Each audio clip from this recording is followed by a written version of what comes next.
This is Creepy and Geeky, a part of the Morbidly Beautiful Podcast Network.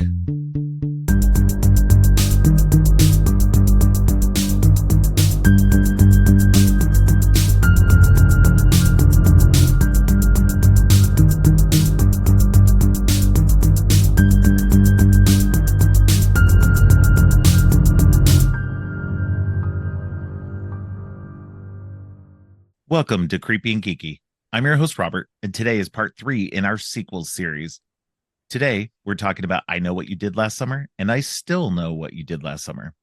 Joining me for this is Dev Elson, who is the co-host of Chucky Vision, a podcast exploring the Child's Play franchise, and who has multiple frame-rated horror movie retrospectives coming in August and October. Welcome to the show, Dev. Hi, Rob. It's good to be back. It's a fun good to time. have you back. I remember the last time, the first time I was on this show, we talked about, I don't know how it came up. What was I doing last time? It was the Friday the 13th sequels, wasn't it? Yes, yeah. Like 7 and 8. And I don't know how it was mentioned. I think maybe you mentioned it, but you mentioned Urban Legend or I Know What You Did Last Summer. And yeah, I jumped on that. I was very eager to do those. Yeah, definitely. Yeah, I think I had put it out there that I was wanting to do them, and yeah, you jumped pretty quick at doing these, which is cool. You know, I was glad. I'm always glad when somebody's eager to jump into a specific episode. It always makes it more fun, for sure, especially if it's, you know, maybe something I'm not as familiar with, because for me, it's been a very long time since I've seen either of these movies. I'm not even sure if I saw the second one originally. I know I've seen the first one, but I couldn't remember, even after having watched it, if I'd actually ever watched the second one. So it'll be a fun conversation for sure. Yeah, Oh yeah, no, go ahead. I was gonna say, yeah, I've seen these films quite a few times. I'm I'm low-key obsessed with this whole post-Scream era, this epoch, Yeah, where everyone was like, we've got to, oh my God, Scream has revitalized horror. It's, you know, it's self-aware, it's meta, it's trying to be smart with horror. We've got to cash in on this. And then every film immediately after this is like pretty dumb. None of them are as smart as Scream, but they're trying to be smart, and it makes them dumber in a way. I love them. Yeah, the post-Scream era is interesting. There's definitely some gems here and there. They're not as good as Scream, of course. Scream set a very high bar that not very many people could reach. But there were some that tried and did okay. I mean, I would, you know, with varying degrees of success and notoriety. And the I Know What You Did Last Summer movies kind of fall into that, especially since this first one was actually written by Kevin Williamson. And it was actually written before he wrote Scream. So, and nobody wanted to touch it. Everybody's like, oh, this movie doesn't seem interesting at all. We're staying away from slashers. And, you know, but as soon as Scream came out, he was able to sell this one easily. And so because everybody's like, oh, you know, and they even marketed that way and got sued by Miramax because they were marketing it by the creator of Scream. And so it's an interesting era, that post Scream era, which is, you know, I mean, realistically, when we look back at the history of slashers in general, there's some gems. You know, the era like late 70s and all of the 80s. There's some gems here and there, but by and large, most of them are stinkers. They were all trying to capitalize on, you know, what happened with Halloween and Friday the 13th, the successes of those two, and everything that came afterward. You know, again, some gems here and there, but for the most part, most of them sucked.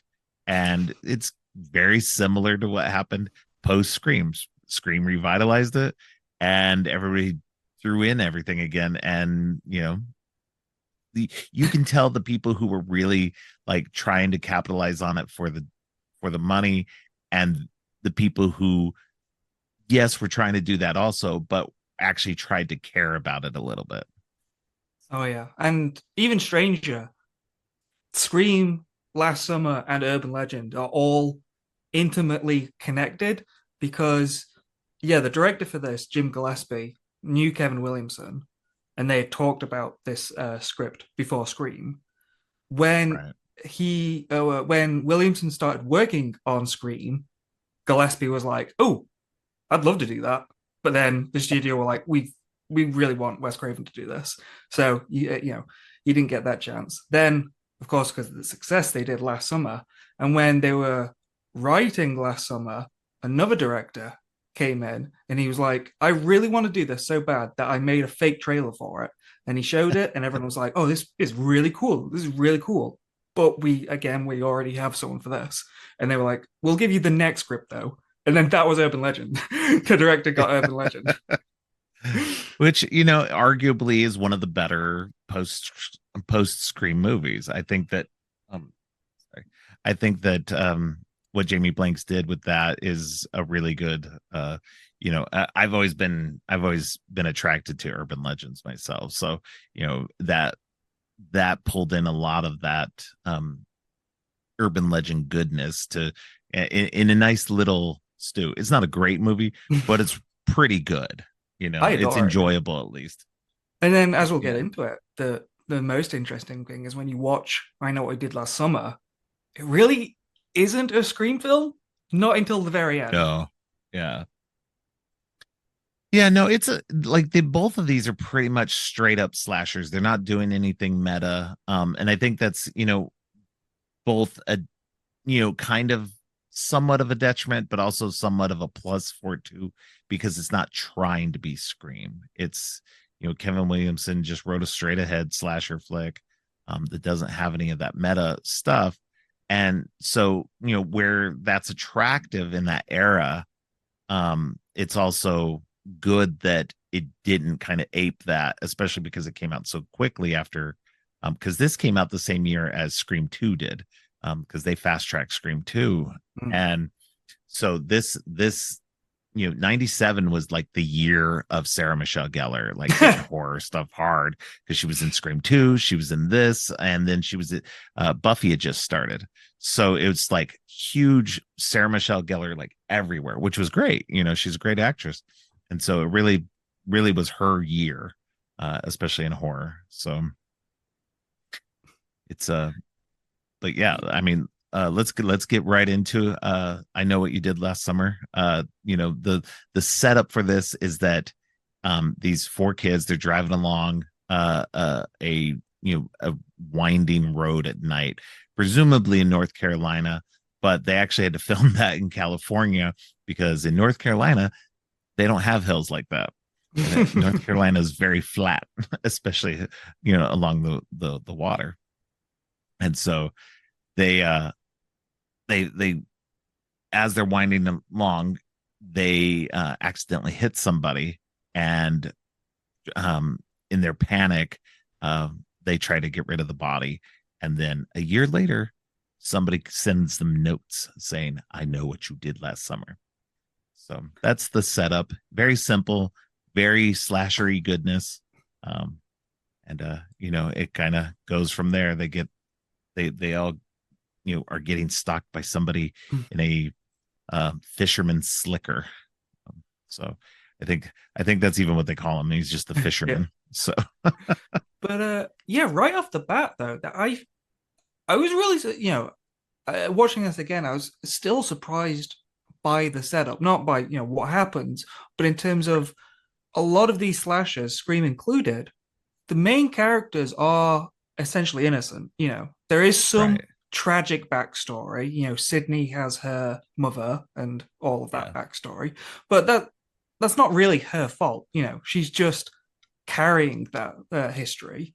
Whereas this is a really interesting story in that they are they've made a decision in the first act. They are yeah, actively involved in the story, and the story plays out because of them. And it's kind of different as well because Scream plays out that backstory about Sydney's mother early on. It seeds that plot line. right, Whereas here, you don't really think there is any backstory. We're seeing the story happen, and then Yeah, it's yeah, almost a little twist when you learn because there's a mystery. There's more yeah, to it yeah. than what they thought there was.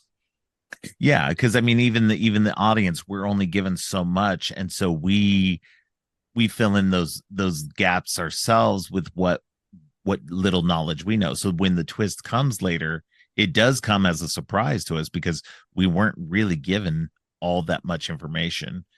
You get a little bit here and there. You can sort of start putting the pieces together, but by and large, it's pretty well hidden from the audience as well. So it does come as an interesting twist at the end. But yeah, no, I like what you're saying about how they're all involved in this. They did hit somebody, and they are complicit in this, getting rid of the body situation because none of them wants to get in trouble.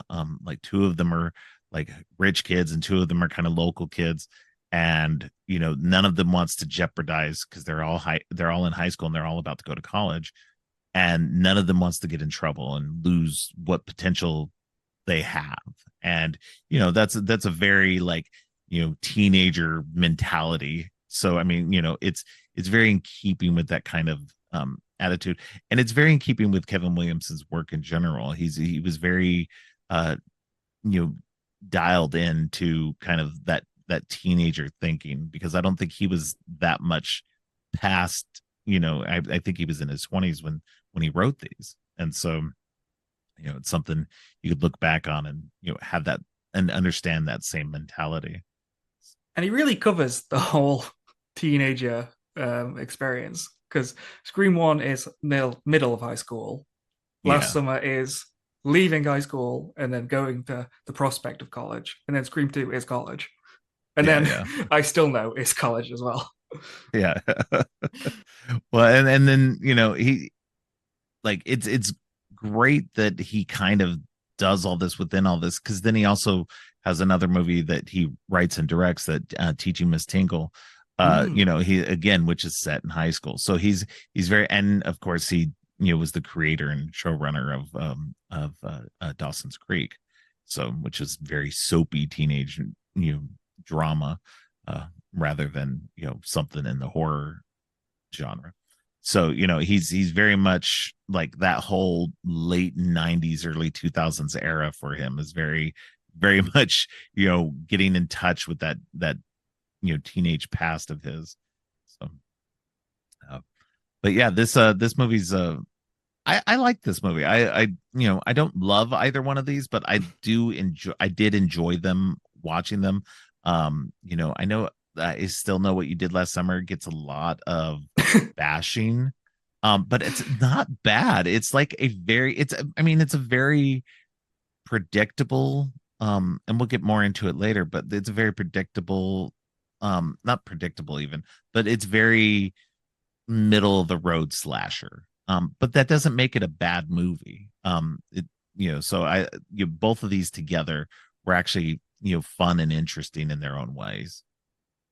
Yeah, it's definitely. I feel obviously it would have been rewritten than what it was pre-Scream. I do feel some of it is been updated and stuff. Like the whole campfire when they're talking about the Hookman legend. I feel Right. like that is almost a metaphor for like Scream in this era of horror. Like everyone has their own version of the story. It's like slashers in general. It's like all of these slasher films are basically the same story, but the details are different. Right. Right. And I feel like Williamson is saying like, hey, I mean, there's many versions. It did start with Scream. Scream was just aping on horror films before then. Yeah, yeah, yeah. And I think, yeah, that's what's interesting though too. It like, and it's a weird cycle too, because you had Scream, which came out and hit big, and and that was a movie that was very influenced by the horror movies that came before it. And then we get the post Scream era, which is then influenced by Scream, which is influenced by it's like it's a weird thing. And I don't think that necessarily any of the filmmakers that came afterward who were doing these post Scream slashers were only influenced by Scream. I think they were also influenced by earlier slasher and horror movies. It just they all had to have that weird kind of late 90s gloss to it. With the much younger stars. And it was just definitely was a cash grab by the studios. Which again isn't a bad thing. We did get some good stuff. And I would argue that these two movies that we're talking about today were part of that good stuff. They're good movies. Not great, but good and enjoyable in their own ways. Still No is more evidently the cash grab, but this one Well, of is course. in terms of story structure and what they're doing with the characters and stuff. This it's very different from those other slashers. Yeah. There's not, aside from I guess the guy getting run over. There's no opening kill, and there's no kills for. Well, there is the what's his name, Galecki from Big Bang Theory. Yeah. There Yeah. is Johnny him, Galecki. Yeah. and then there isn't one until like an hour or so in. Yeah. And I Yeah. remember I watched one of the interviews off the Blu-ray, and Gillespie talked about how that was something that changed with test screenings because he was adamant on making this more of a Hitchcock thriller. He didn't want to do a bloody slasher film with kills all the way through.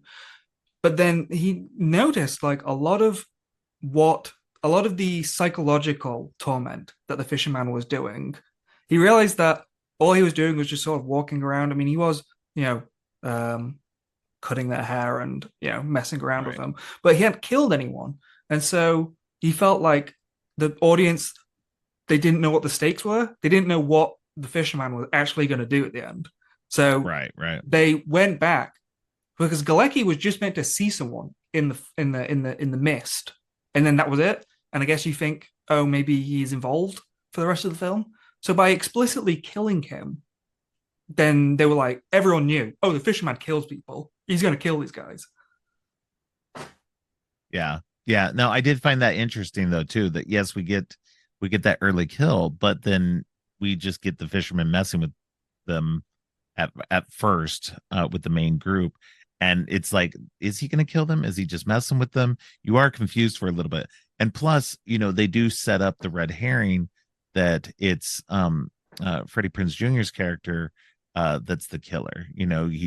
He's always conveniently gone. He's not around a lot throughout the movie, and so you're just like, well, is it really him? Did he go psycho? Did things just go so bad in his life after that that he's now killing all of his friends and everything, which is obviously not the case, but and he's a fisherman and he's got a rain slicker and everything, and so it's there's all these red herring clues, and it's just not done well enough that you think that it's him, in my opinion anyway. I never Yeah, once thought it was him. So I I adore Freddie Prinze Jr., especially in this film. But as a red herring, he's no Skeet Ulrich. Like right. he's the least threatening man I've ever seen. He's a human version of a puppy dog. Yeah. Yeah, exactly. Yeah, he acts big and tough in both of these movies, and it just does not do well. He's definitely not, and which is unfortunate. And I think that it's just a part of who he is as a person, that he's just so likable, that you just can't take him seriously as a threat. Yeah, the I, funniest I, the go ahead. funniest example of that is right at the end of I Still Know when he is brushing his teeth with an electric toothbrush, and for Yeah, some reason, like holds it out, looks at it, and goes, "I love this thing." yeah. why is he? Why is he so amazed by it? I guess electric toothbrushes were new in North Carolina at the time. Oh man. Yeah, no, it's the first movie's interesting and fun. It's very, and I will say this to my dying day, that slashers were the eventual successor to giallo movies, because we always have somebody who's hidden behind black of some sort, or behind a mask. They're wielding knives or some kind of slashing implement, and there's usually a mystery to solve, who the person is who's killing everybody. And these very much fall into that kind of giallo mystery vibes. The first one more than the second one, because by the second one we know who it is. It's just, are they gonna are they going to show up? Where are they at? Um, but this first one for sure has a lot of that Jalo vibes to it, especially with him messing with them first and not outright killing them. Yeah, and there's a lot of messing around. When you really think about it, the specifics of how he's pulling all this off is ridiculous. Especially when you Yeah, learn who he is, and he yeah, just looks like Joe Schmo, just the average fisherman.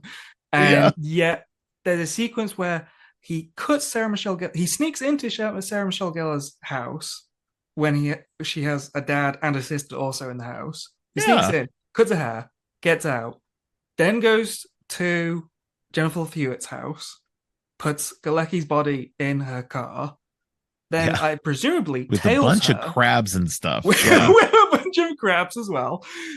Um, Tails her to Sarah Michelle Gellar's house on the off chance that she would get out of the car hearing the crabs. yeah, She opens it up, sees the body, screams, runs to Sarah Michelle Gellar's house. He knows where it is because he was just there, so he knows he's got yeah, about 5 minutes, and then he plays the equivalent of those carnival games, where you stand inside the glass booth and you have to catch the money really yeah. fast.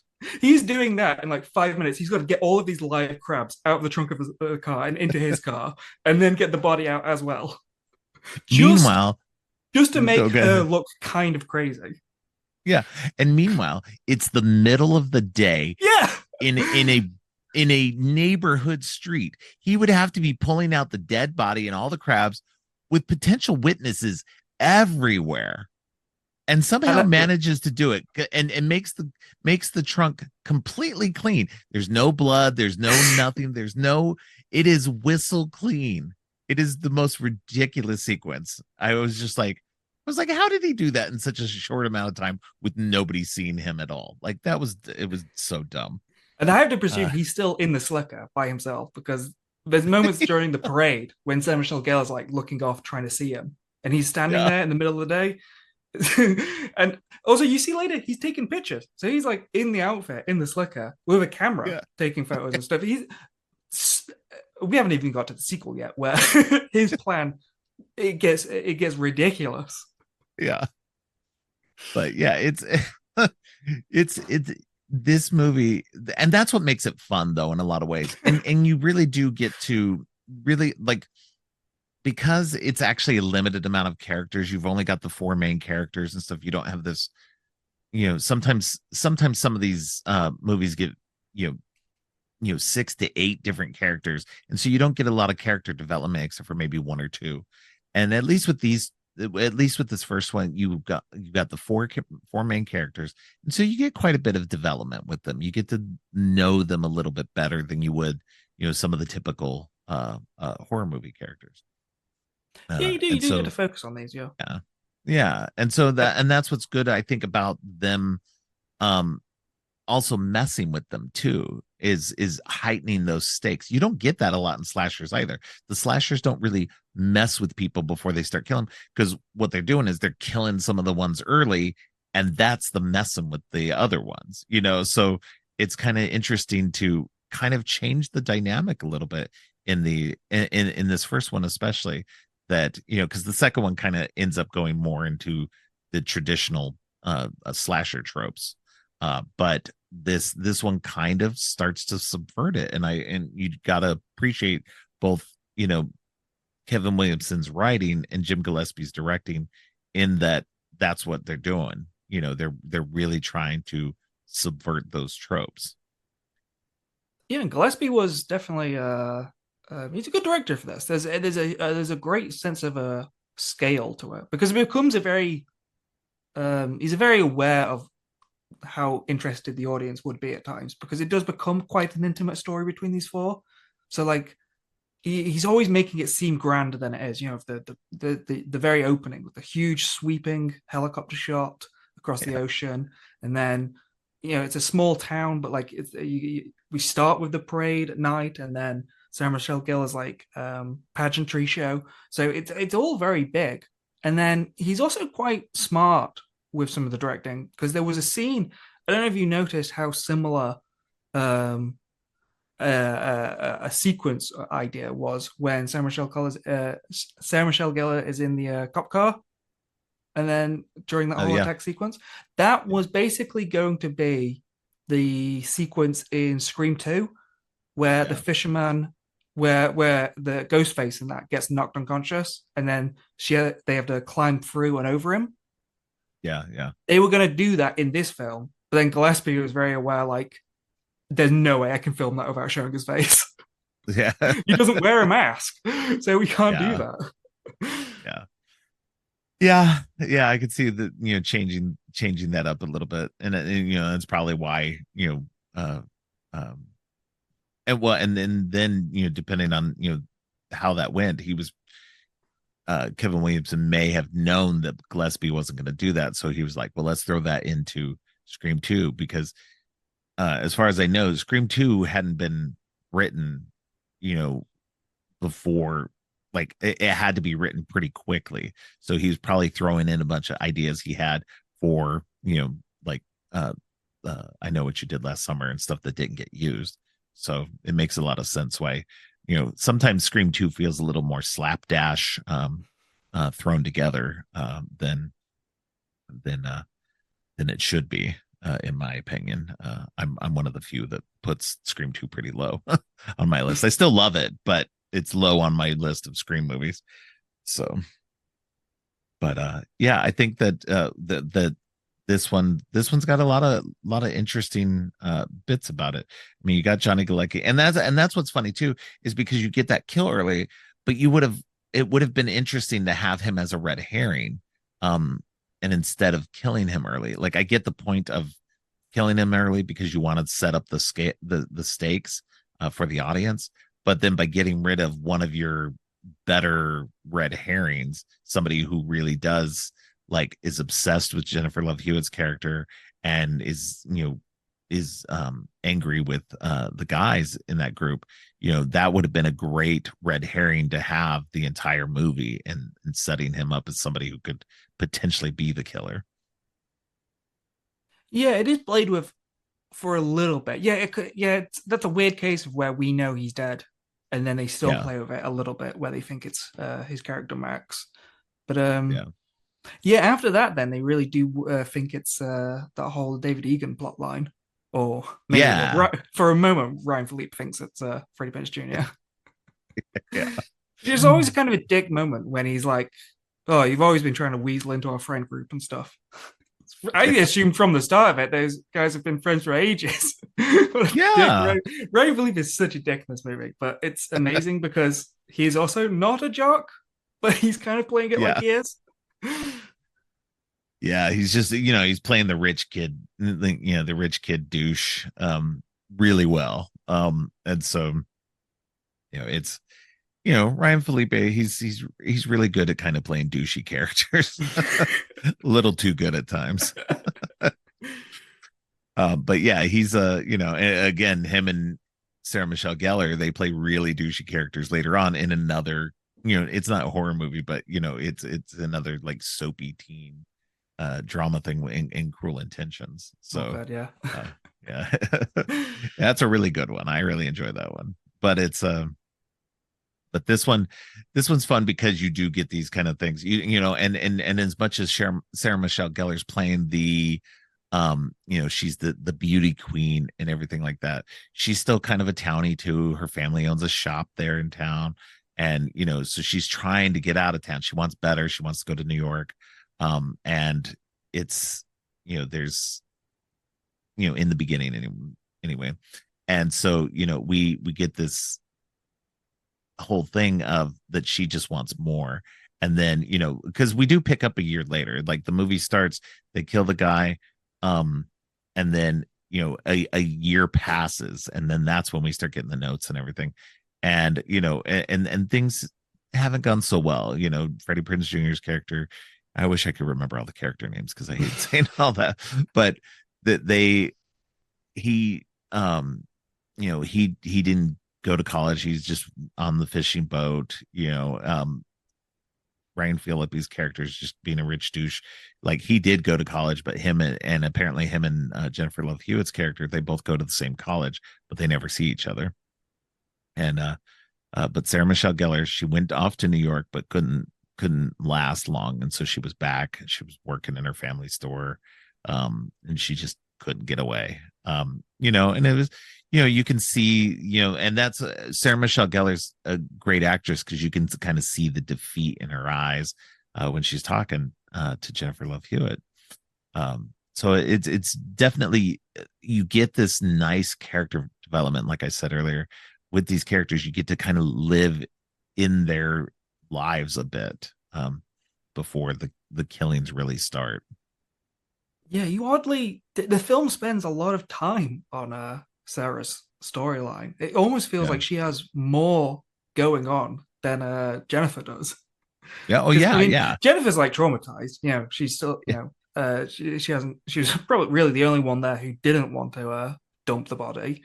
Yeah. She's the most innocent out of all of them. But then, yeah, the film really tries to make you feel bad for Sarah because, like, her sister Bridget Nielsen is Oh, terrible. 100% a bitch, like in every Yeah. scene, and it never really establishes.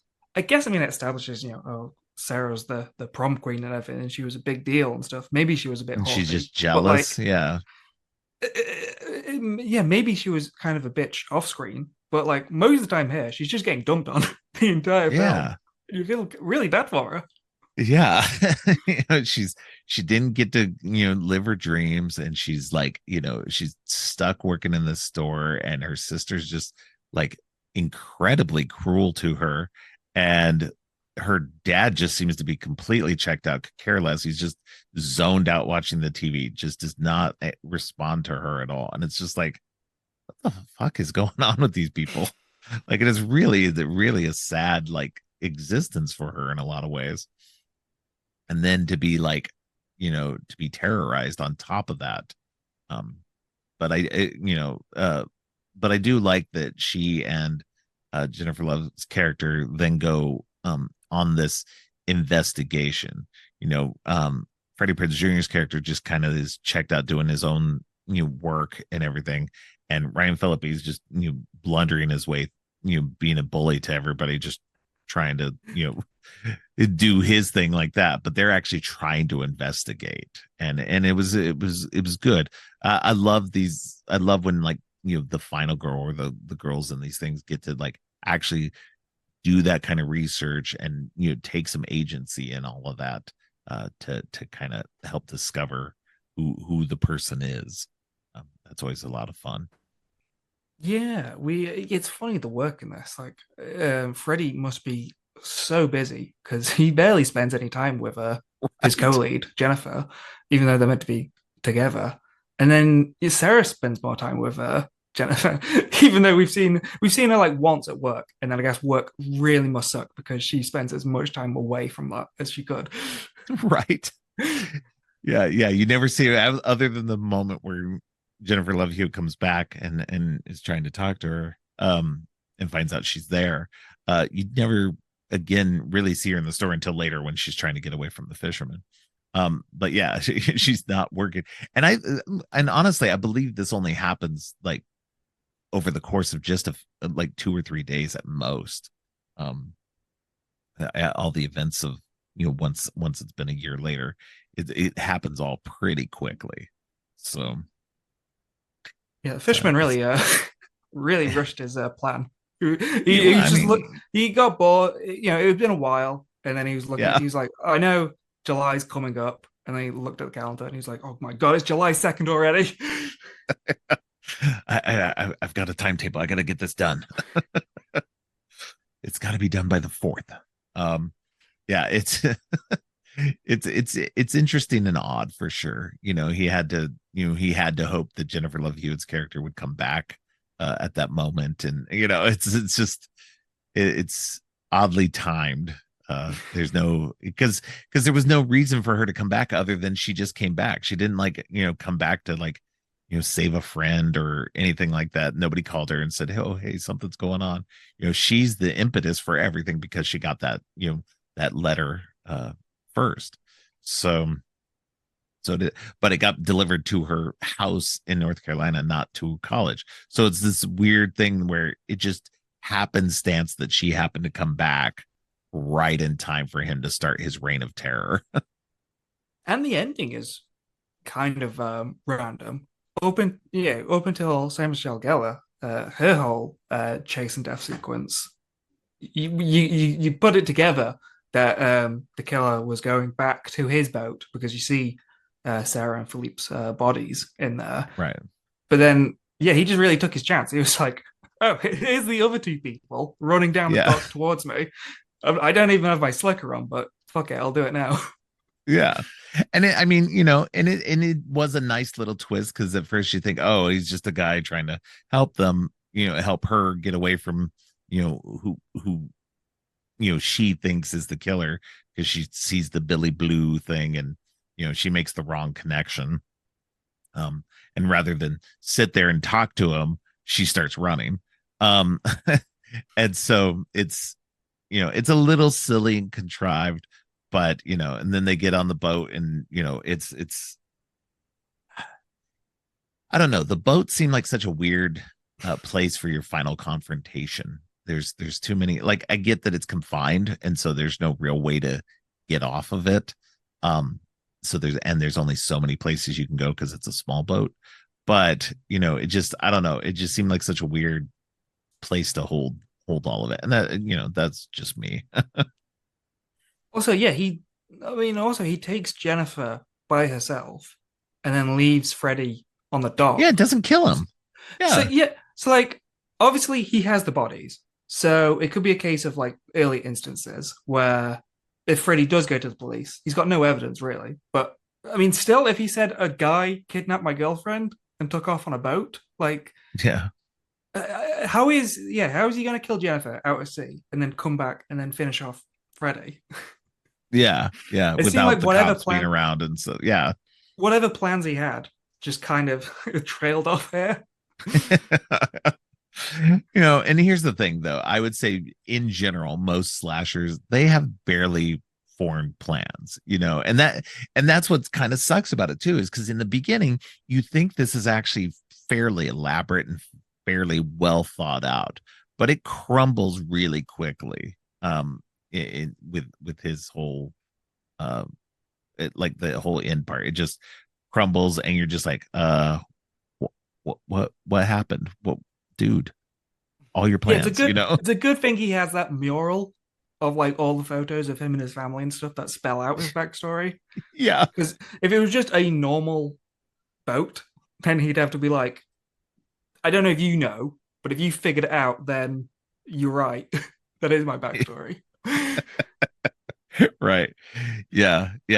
And it is an interesting backstory. I do think that what we come to find out is that the body that they hit, that they thought was David Egan, this guy who um they thought had um washed up to shore and everything like that, and it's the person we see in the very beginning of the movie, um who seems to be despondent, and he's out like sitting above the rocks and everything like that. So you think it's this person that they killed. This is where the twist comes in.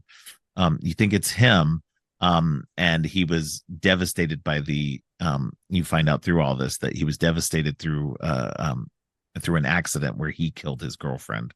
And but you find out that no, he actually just killed himself, left a suicide note, and threw himself into the water.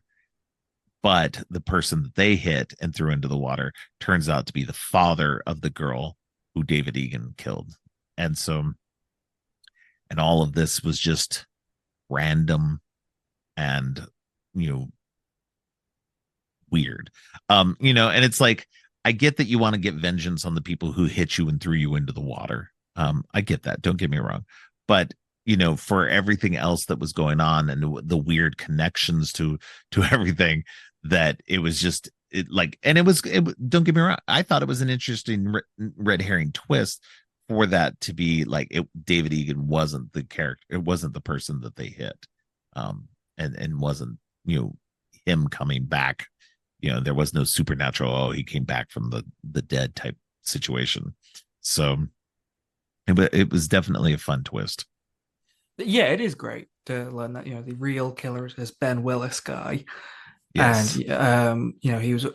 But it's like the finale itself in that it's technically for screenwriting, it makes sense for the narrative. It's a good finale, Right. but then like logic wise, it was just a complete coincidence. Yeah. The Yeah. It's the way with the conclusion of these characters when they defeat Ben Willis, because the whole film they've been racked with guilt over running this guy over and then drowning him like they murdered Yeah. someone. But the moment they learn that this guy, the guy they ran over, was Ben Willis, who had then murdered David Egan. Like it's like it's such a over the top like melodramatic ending. I got the thing, the dialogue here where like no one gets me the way you do. I understand your Yeah. pain, and it's like they're completely off the hook. Like, oh, Yeah. thank God we're innocent the whole time. Oh, Yeah. no, No, you you didn't still hit know. You didn't know yeah, the you guy still you hit ran somebody, over threw was a them in the murderer. water. Yeah. You didn't know they were a bad person, and you Yeah. still tried to murder them. Yeah. So he is right in his way of revenge. Like it is revenge. Yeah. Yeah. No, he's fully justified in his revenge, which is fine because there's a lot of times where slashers have the most like dumb reasons for killing people. Their motivations are just completely baffling. But this one definitely fits in more in the dude, you guys hit me and threw me in the water to kill me. Uh I'm coming back to get you, you know. So I mean, this is my vengeance. it is still dumb in the sense of just the scale of his plan. I mean, he got Yeah. hit by a car. That was the Yeah. extent of it. And Yeah. he planned this whole he planned everything out, and it's Yeah.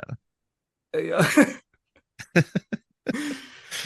No, it's silly, it's dumb, but it's in fitting with the movie as a whole. And it's good. I like how it ends. I do actually like that too, that he gets knocked off the boat, and they never find his body. So it's obviously sequel bait.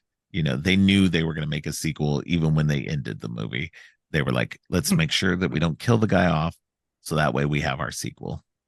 I like that though thematically because you know they start with the story of the legend of the Hook Man, and then here comes this very real man who's trying to kill Yeah. them with a hook. And then by the end of it, they don't kill him. He effectively becomes the legend of the Hook Man because Yeah. he's lost his hand, he's off to sea, no body's found, and he becomes the mystery then. Yeah. Yeah. And then that leads us into number two, which is another year later. So this is a whole year later. Jennifer Love Hewitt's character is still guilt ridden, which is interesting. You would have thought she would have, felt more absolved over all of this, because finding out that, one, he was alive, and two, that he turned out to be such a bad person and he was killing everybody. And that, knocking him off the boat and everything, at least in some ways could have potentially killed him. And so you, should have been feeling a little bit more relieved at that point. Kind of a little bit of the weight off her shoulders, but she seems even more uh uh down about it than she even did in the first movie. She's having nightmares, and it's interesting. It's an interesting way to set up the movie, and kind of have her panicking about the fisherman, even though supposedly he's not there anymore. So Yeah, personally, I thought this was off to a good start, this sequel, because, okay. as I just said, I was a little confused by how easily they just, uh, threw off the guilt of the whole Right, first film. right. I like that she still has a little residual guilt here, but I think it's more just trauma of her friends dying. Yeah. And so there's a little Yeah, bit for of that. sure. She says in the confessional booth in her dream that she ran over a person, and that's why this is all happening. But it seems Yeah. more direct fear that someone is trying to kill her. Yeah. Yeah. Yeah. I'm not saying she should completely, like, be carefree and everything like that. She did have two of her friends killed, and, and that was a traumatic event. But yeah, I think that, it's definitely you're going to be having some trauma about that for sure. It's I de- I definitely don't want her just like skipping along. Hey, everything's all right. Um, but Well, Freddy is, like I said, presumably. what? Freddie Yeah, is, yeah. he got right back to fishing he did. Well, Didn't that's miss a because he day at wasn't as work. involved in everything that was going on. He was not there most of the first movie. He He still was ran. he He was was out the one behind the fishing. wheel. He was the Yeah. one that actually ran over the guy, and he's just like, Now ah, again, though, get back that to was work. not his fault since Ryan Phillippe's character was being a drunk asshole in the back. So you know, but yeah, you would think that Freddy's character would have been more like upset about it as well. Yeah, that oh, I killed somebody. Um, but yeah, no, he seems to have brushed that off pretty easily. So and this one she's still at college.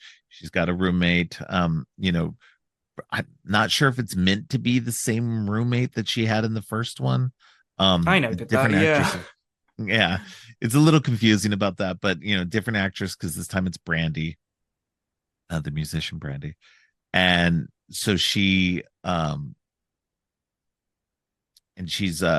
just finishing college, and supposed to be going she's supposed to be Freddie Prinze Jr.'s character comes to see her, and then gets extremely jealous just because she's talking to some dude, who she very clearly states is just a friend. But he gets all jealous and weird and everything and just walks away when she wants to still talk to him and be with him and everything. And so it's just I don't know. To me, Freddie Prinze Jr.'s character just like I'm like, okay, just go away then, dude. Like, just let him go. He's obviously a his first terrible love will always boyfriend. be fishing. He's Right. That's he's what it got seems to get like. back to the dock. Got to get back to the dock. But then you see like just a little bit too that he's got this wedding ring and he wants to marry her and everything. It's like, dude, you are not acting like a person who wants to marry his girlfriend. You're acting like a terrible, terrible jealous boyfriend. Like over some dude, she's got to talk to guys sometimes, and have guy friends. Let it go. So Yeah. Also, just terrible move when they win that competition to go to the Bahamas, and he really, I don't know if you call it guilt tripping or anything. I don't think he's trying to, but like he says, no, I can't. I'm busy, even though he isn't. yeah, And then not, yeah, he hangs up, and then 1 minute later, he's like, I'm going to propose to her. I'm going to go there as a surprise. Just tell her on the phone you're going. Like, yeah. Tell her you'll meet then her they there. Yeah, leave. and I mean, and then when you go to the Bahamas, you pop the ring open, So, and again, this whole plan, like that ends up happening with all of this, is the shakiest fucking plan. Like both both both times these plans are just like shaky and dependent on sheer coincidence. it Like, is the funniest plan though. That's why it's one of the main reasons I love this film. It's just the funniest setup ever that the killer buys 4 tickets to the Bahamas because yeah, that's the only isolated setting. There is a reason. There's some dumb yeah, backstory later why it's his island, but like yeah, for most of it, it's so funny that because he tries to kill him in the Fisher town first. Why can't he just do it again? yeah. It's so bizarre. It's this. So this whole setup is that Brandy's character wins 4 tickets to a resort on the Bahamas, all expenses paid, everything through a radio contest. And so they win this trip, and Brandy wants to take her boyfriend and her and Jennifer Love Hewitt's character, and and Ray is his name. Um Ray, which is Freddie Prinze Jr.'s characters, take Ray to that. So she calls Ray. He's stupid and says, "Oh no, I'm busy fishing." So stupid. And his friend even like calls him out, like, dude, we're not busy. What are you doing? Like, go be with your girlfriend. And that's when he shows them the ring and everything. And it's so dumb. It's the stupidest thing ever. Um, so then instead of like getting like I guess like she in between that moment, she already just is like, okay, well, I'll invite my friend Will, the guy that Ray was jealous of, just because Brandy's pressuring me into it. And so they all go together. So again, random guy friend ends up going with them, and who obviously likes Jennifer Love Hewitt's character. Um, and she's just like, I like him as a friend. I love Ray. Ray's my guy, even though he's like a douchebag now. Um, and so then we get to the Bahamas, and they find out that they're in this weird hotel, this weird like kind of old hotel, which is great because it's run by Jeffrey Combs from Reanimator.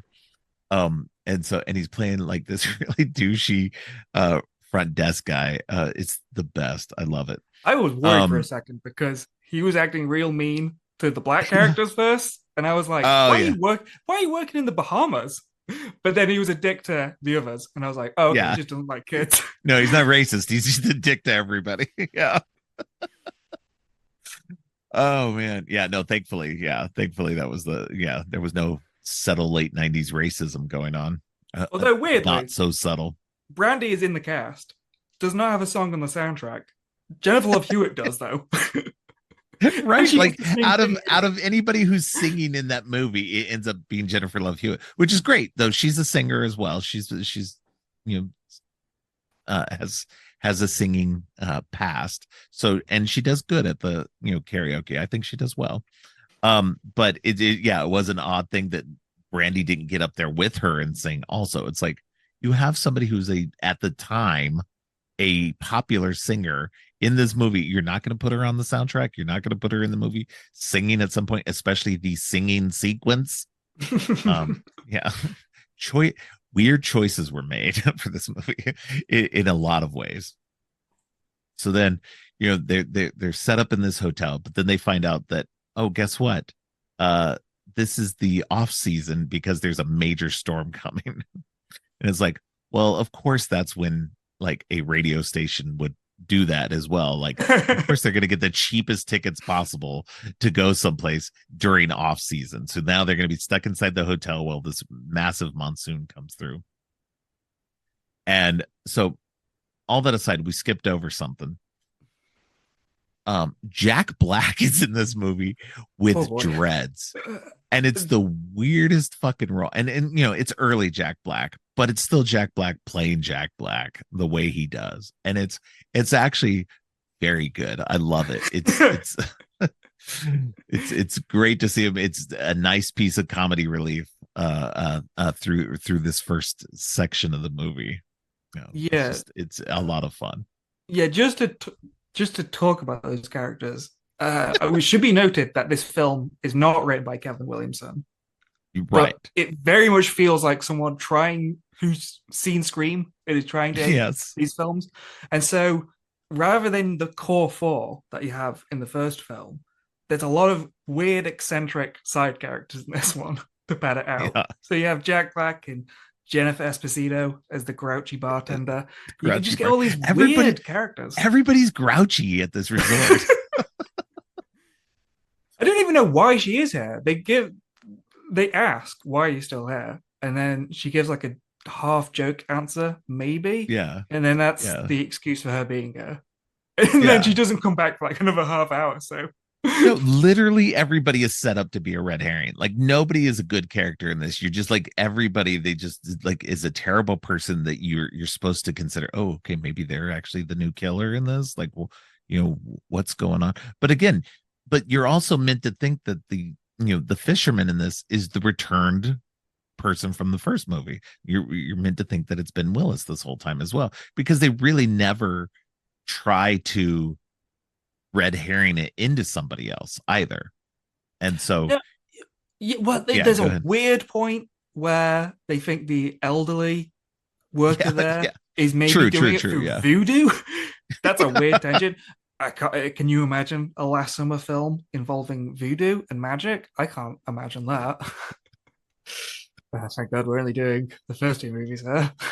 Yeah, yeah. I'm refusing to watch the third one because I've seen the trailer for that and that just looks terrible. Zombie Ben Willis. Oh God.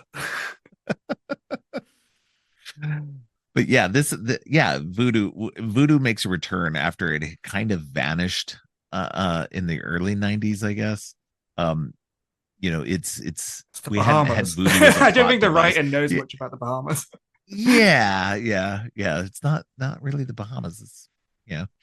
But yeah, it's a weird, yeah, it's a weird, and that's where it kind of becomes kind of vaguely racist. Um, you know, um, but it's not, thankfully red herring gets resolved fairly quickly. um and then it's not him after all. I did think it was interesting. We got an almost tanning bed death, similar Mm. to something that we get later on in the Final Destination series. um so Yeah, it's again, I don't know what the. I assume that would have taken ages. Weird move by the fisherman. yeah. Well, and then okay, so he locks it up with the zip tie, which is fine and everything, and then he turns the dial all the way up.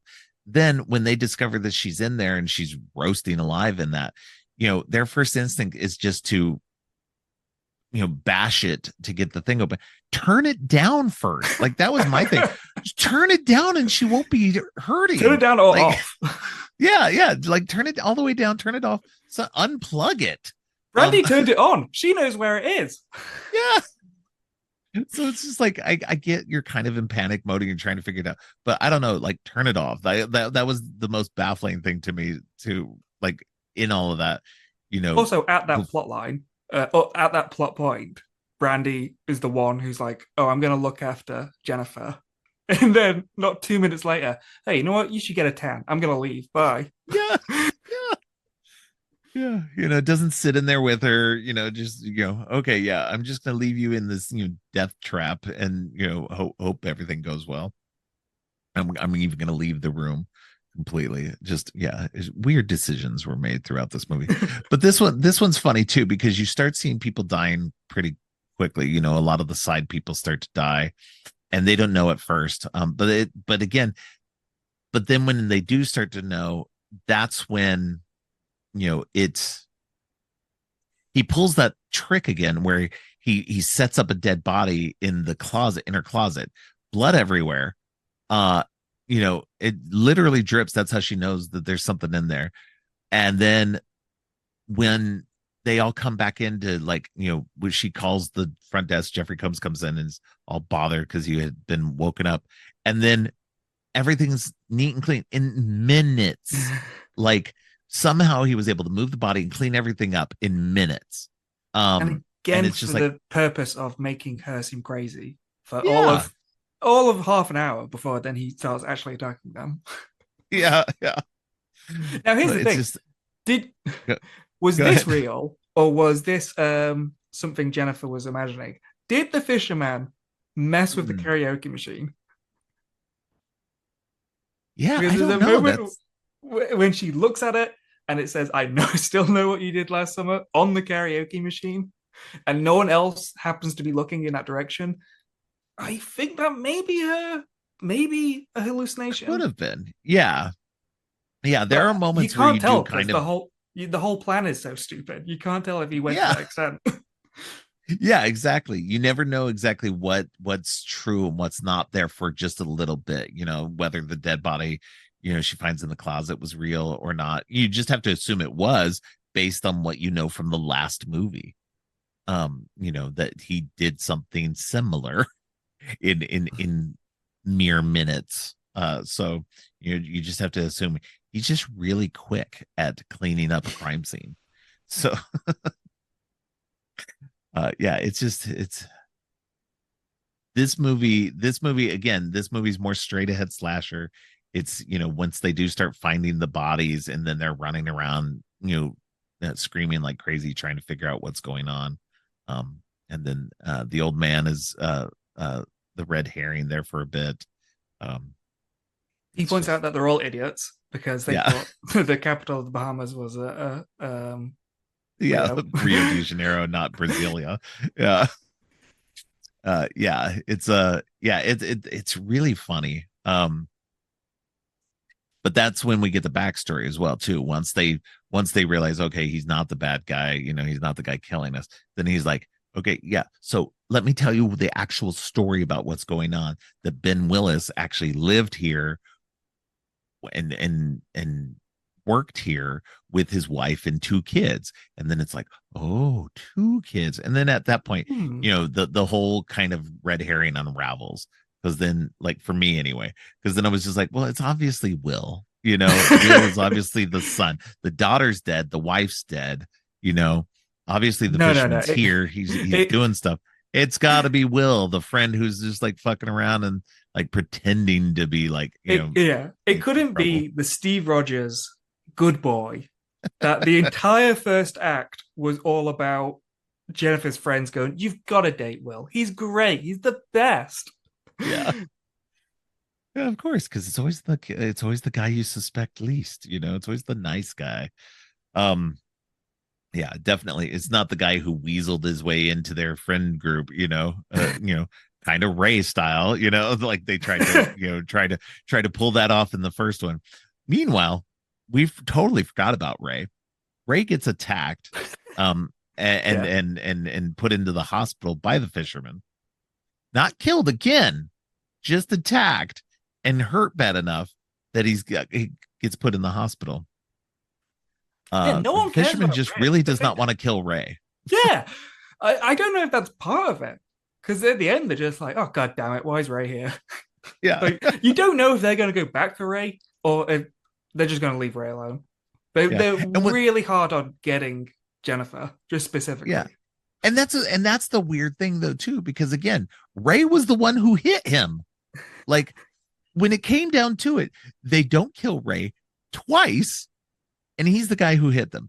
Yet, meanwhile, the girl who wanted to save him and and didn't want to have anything to do with throwing him into the water, that's the girl they're terrorizing the hell out of.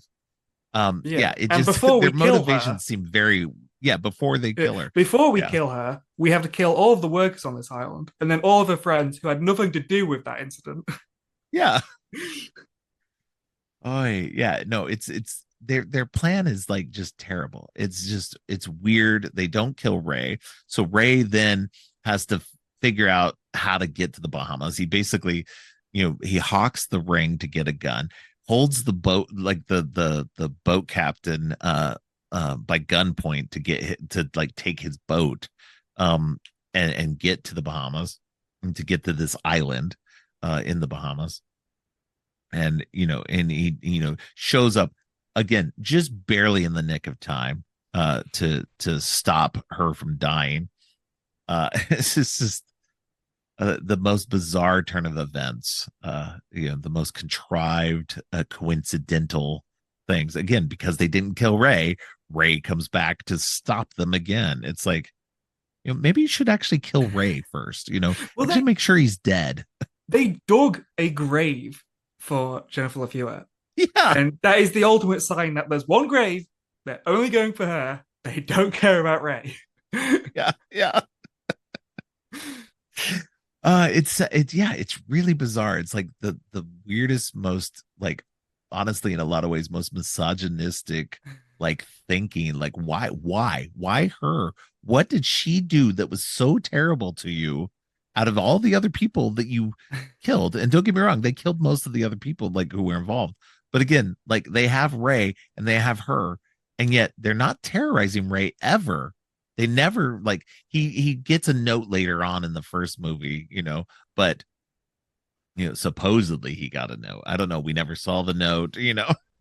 But again, it's very weird. And like, why her? Like, why specifically her? Is she being hunted over Ray when Ray was the one who actually hit him? It really Even is though no. again it was an accident. Yeah, It really is. I the don't think it logic in really this. is any more complicated than because she's the main character. Yeah, exactly. And Yeah, therefore it has to be about her. you're right. Yeah.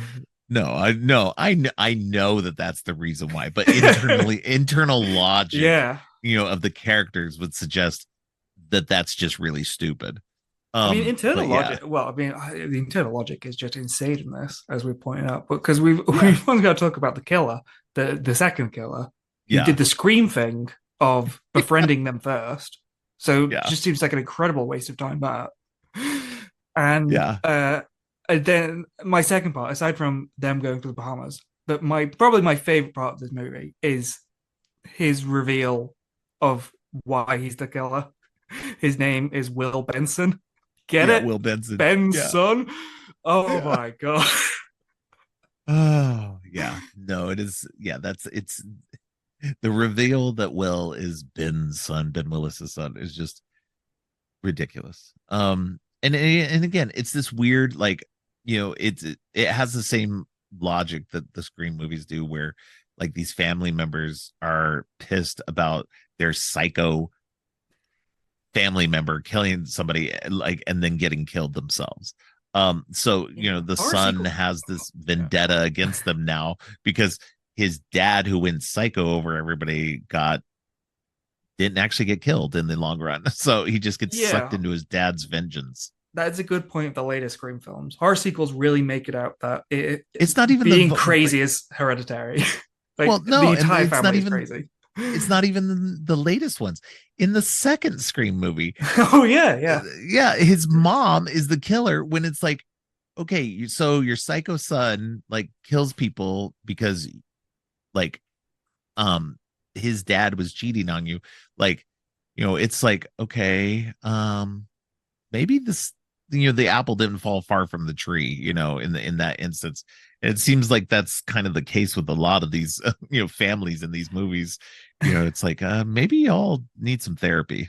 I wish um they had done a Scream free with this, where you learned that Will was working behind the scenes on the first film.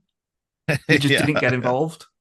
And so Yeah. it's maybe because I don't because Ben Willis doesn't seem like the one to be setting this up. It makes more sense that because of his crazy performance, that Will Benson was the one concocting these ridiculous Yeah. schemes, and his dad Yeah. was probably just like, "Why can't I just go into their houses and kill them? Seems much more direct." Right. And meanwhile, he's like, no, no, no, no. We got to terrorize them first. We got to do all this weird, crazy crap. And meanwhile, Dad's just like, why? Let's just kill them straight up. You're not. You're just making things more convoluted and weird. But like a good dad, he's just like, he supports his son. It's like, fine, we'll do it your way.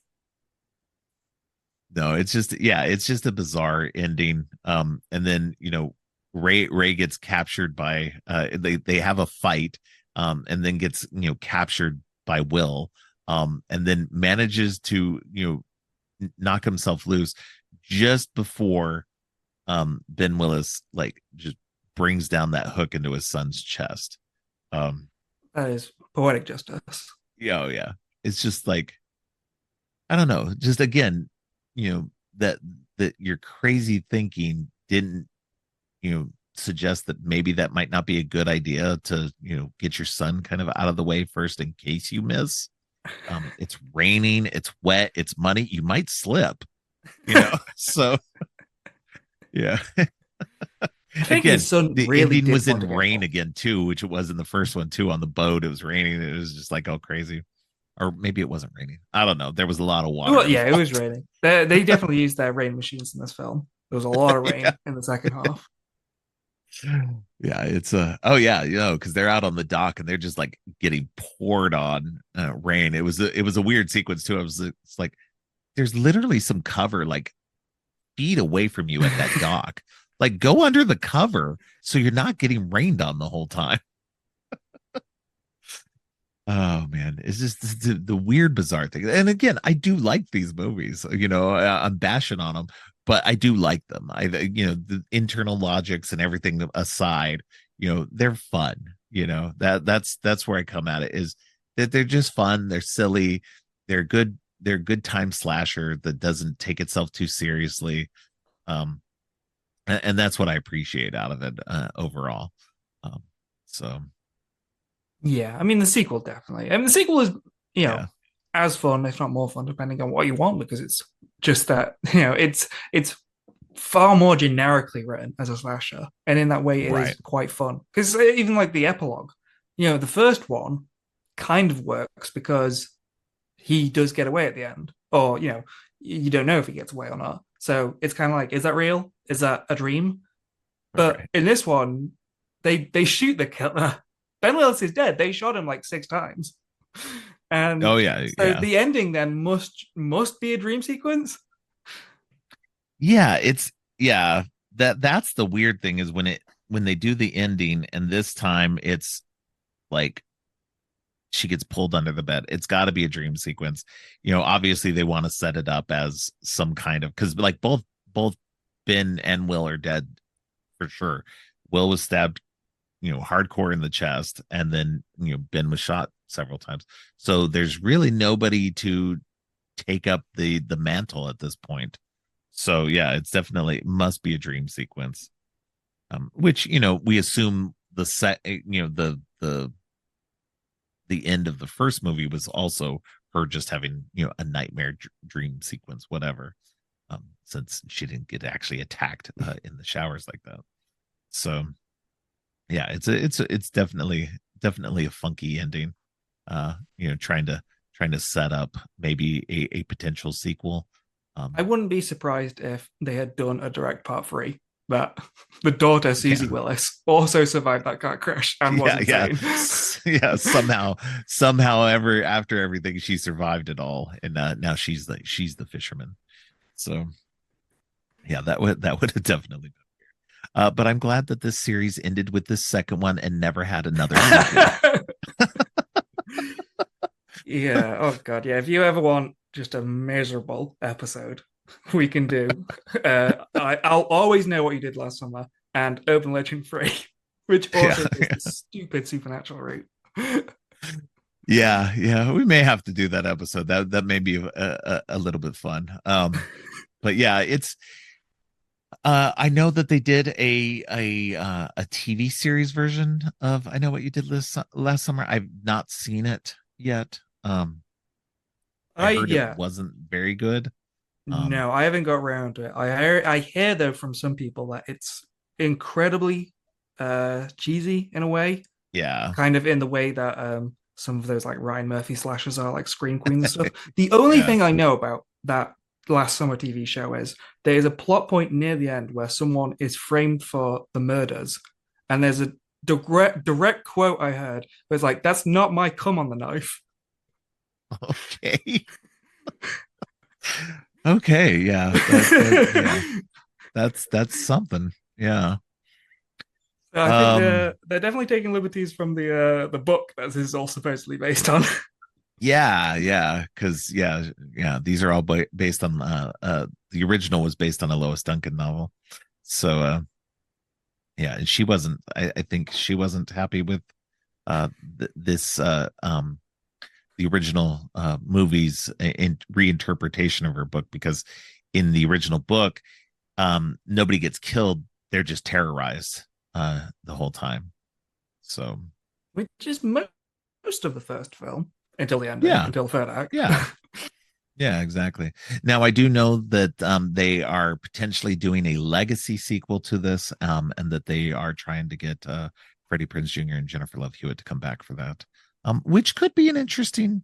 I don't know what they'll do with it. Who would be the new fisherman in all of this, but Yeah, I because it's take it not out like of the the Scream films, really, because it's two characters compared to everyone else.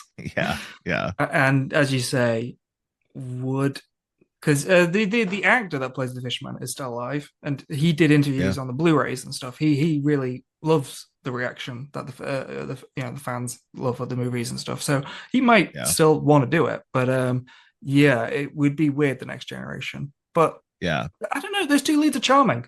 I would definitely watch a horror film with those two in it again. I would definitely watch a legacy sequel. I don't know how they'll pull it off, but I would definitely watch it because it would be interesting to see them kind of revisit the whole storyline again, just to see what they do with it.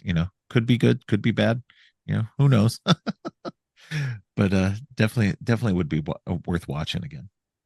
Do you have anything else to say that we haven't already mentioned about either of these movies? No, I believe we've covered all the best bits. Yeah. All right.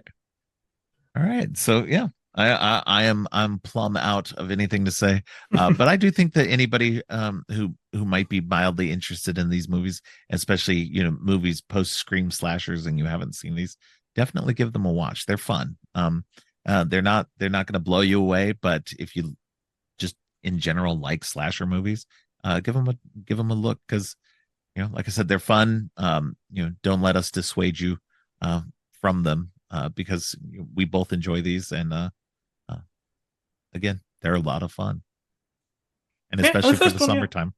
The first one is Yeah, the first one. the first one is pretty decent, I'd say. I don't know what the Yeah, ratings are and stuff, but I mean, it's well directed. It's good, solid performances from the leads. yeah, It's a good mystery. It moves at a pace, so yeah, you get invested, even though there's not as much slashing as there is a yeah, typical slasher. yeah. And the second one's got a lot more slashing, and it's a lot sillier, but it's fun in that way though too. Oh yeah. So, all right. Well, why don't you let people know where they can find you online? People can find me online at Twitter at absolute travesty. I will be doing in August and October. I write for framerated.co.uk. I'm going to be doing a bunch of retrospectives for older horror films. You can find me in podcasts. I'm the co-host of Chucky Vision. I talk about all things Chucky. We're getting ready. We've been doing specials up for the season 3 of the Chucky TV show, Mm. except because of the strikes, the season 3 may not happen in October, Oh yeah. but we'll keep doing specials. We've got specials in mind, so we'll keep doing specials until then. All right. All right. Well, I appreciate you coming on. Thank you very much. Great fun as always. Thanks again to Dev for joining me. Coming up on the show this Friday, Kat Valor returns to talk some more MCU with Thor: The Dark World. And next Monday, Onika returns for the finale of my sequel series with Scare Package and Scare Package 2. Thanks for listening. Creepy and Geeky is a part of the Morbidly Beautiful Podcast Network. Please check out morbidlybeautiful.com/podcasts for more great shows. If you like what you've heard, please consider giving the show 5 stars and a review on Apple Podcasts and Spotify. Also, please share the podcast on social media to help spread the word. Make sure to subscribe on your favorite podcast app or at creepyandgeeky.com. Music for the podcast is Gratitude, composed by Jerry Smith. You can follow the podcast on social media at Creepy and Geeky on both Twitter and Instagram. If you'd like to follow me, I'm Geek Thulu on Twitter and Blue Sky, and geek.thulu on Instagram. You can support the podcast by ordering teas and more on TeePublic or by donating to the coffee page. All of the links are in the show notes. Finally, don't forget, stay creepy.